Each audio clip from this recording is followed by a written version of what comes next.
ka një dallim midis një shtëpie të bukur dhe një shtëpi që të jep që është e shëndetshme emocionalisht. E bukura është shumë personale, pra çfarë është e bukur për mua e domosdoshmërisht jo për ty. Kështu që nuk ka mundësi që unë dhe ti kemi shtëpit njësoj, për sa kohë të bukurën e kemi ndryshe. Ama gjasat janë, nëse do marrim vjetin arkitekt njësoj do ta kemi, se s'do lodhet ai të na bëj ndryshe. Para komunizmit ose pas komunizmit, të gjithë shtëpiat tona ishin njësoj të projektuara në ngjyrën e parë. Asgjë. Kishin qendrot. Kishin se që i bënin gjyshet, e vërtet. Ja, pra që personalizohesht. Personalizohej, okay. Por mos harroj që edhe jetesa ishte shumë e ngjashme.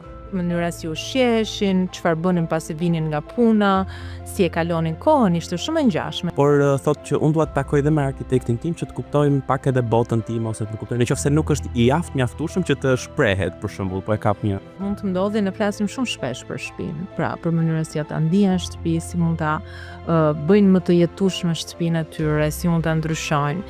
Sidomos kur njerëzit kalojnë dhimbje të forta, siç mund të jetë humbja e dikujt që duan, apo ndahen edhe mund të qëndrojnë tek shtëpia ku kanë bashkëtuar dikur. Ndryshimi i të brendshme së shtëpisë në ato momente kthehet në një detyrim deri diku për shëndetin e tyre, mendoj. Për të parë episodin e plot, klikoni linkun në bio dhe subscribe në YouTube për më shumë.